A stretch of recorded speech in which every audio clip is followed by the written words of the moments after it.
कितीही तुम्हाला एक्सपिरियन्स असेल, कारण दोन उदाहरण आहेत. उत्तर प्रदेशमध्ये मुरलीवाला म्हणून एक प्रसिद्ध सर्पमित्र होता. सर ते गहू चावल नाही ती इथं बघायला कळायला चावल या मुरलीवाल्याचं इतकं तो गेली 20-30 वर्ष तो साप पकडत होता, तरी देखील नागाला एका डब्यामध्ये घालताना त्यानं बाईट केलं त्याला.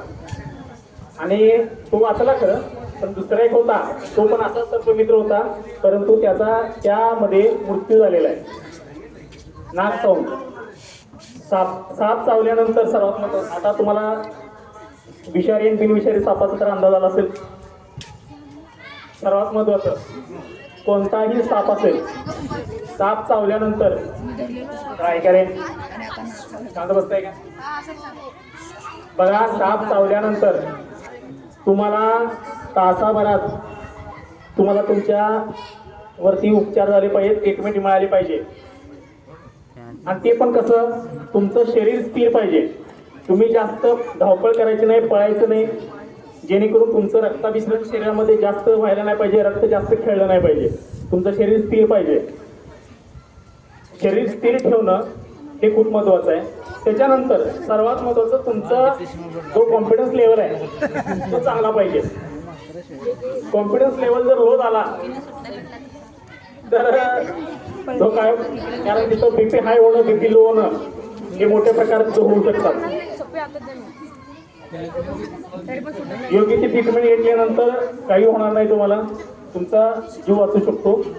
पण लवकरात लवकर ट्रीटमेंट मिळालं पाहिजे. विषारी सापाबद्दल, बिनविषारी सापाबद्दल काही होत नाही. एक टीटीचं इंजेक्शन घ्यायचं जाऊन, काही होत नाही. नाहीतर अशी कित्येक उदाहरणं आहेत. मी पहिलं एक उदाहरण दिलेलं आहे. कोल्हापूर जिल्ह्यामध्ये इयत्ता 7वीचा विद्यार्थी असंच पळता पळता त्याच्या पायामध्ये असा साप आला. साहजिकच आहे, 7वीचा विद्यार्थी आणि एवढा मोठा साप पायात आल्यानंतर त्याची काय अवस्था असेल. त्याच्या तोंडून फक्त एकच शब्द बाहेर पडत होता, साप साप. तो घरी गेला, घाबरत रडत गेला.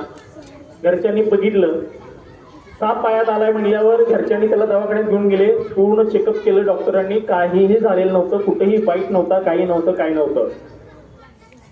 शरीरावरती कुठल्याही पद्धतीचे साप चावल्याची लक्षणं नव्हती. परंतु तो मुलगा इतका घाबरला होता, त्याच्या तोंडून कोणताही शब्द बाहेर पडत नव्हता, फक्त साप साप साप एवढंच करत होतो. आणि काही झालेलं नव्हतं त्याला. संध्याकाळी घरी गेला, परंतु त्याचा जो शरीरावरती ताप चढला, इतका ताप चढला भयंकर, की तो पहाटेचं विद्यार्थी खाला झाला, त्याचा मृत्यू झाला. फक्त घाबरून मृत्यू झालेले आहेत. त्यानंतर आपल्या कवटेमंकाळमध्ये नांगोळे गाव आहे. ही घटना जवळजवळ 15 ते 16 वर्षापूर्वीची. एक शेतकरी गवताचा भारा बांधतो, आपल्या पाठीवरती घेतो आणि घरला येत असतो. घरला येताना पाठीमाग काहीतरी त्याला टोचल्यासारखं झालं. आता गवताचा भारा आहे म्हणल्यावर साहजिकच काही ना काही टोचला असेल, त्यानं लक्ष दिलं नाही. घरी आला, गवताचा भारा तसाच टाकला. घरी गेला, जेवण केलं, निवांत जाऊन झोपला. दुसऱ्या दिवशी आला, गोठ्यामध्ये आला, त्याने तो गवताचा भारा उचलला आणि गवताचा भारा काढताना सोडताना त्याच्यामध्ये गवताबरोबर त्यानं सापाला पण बांधलं होतं. आणि ज्यावेळी त्याला समजलं की हा साप आहे आणि काल मला जे टोचत होतं ते साप चावला असेल कदाचित, असं जेव्हा त्याला वाटलं, त्यावेळेस त्याला जागेवर चक्कर आली आणि तिथंच त्याला अटॅक आला. ते ठेवूनच मेलं, फक्त घाबरून मेलं. रात्रभर काय झालं नाही त्याला, साप चावला होता, पण असा बिनविषारी होता, काही झालं नव्हतं त्याला. परंतु फक्त घाबरून त्याचा जीव घेतला. त्यामुळं अजिबात घाबरायचं नाही.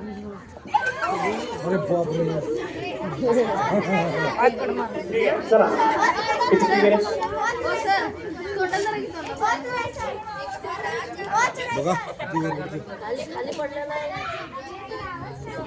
बिनविषारी काही पण, बिनविषारी ग्रामीण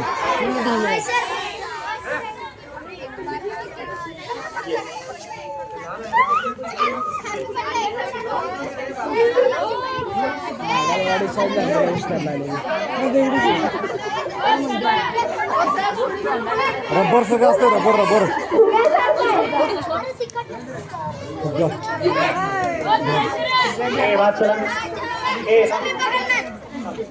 मोठं झालं होतो ना बारकं काढून हातात धरले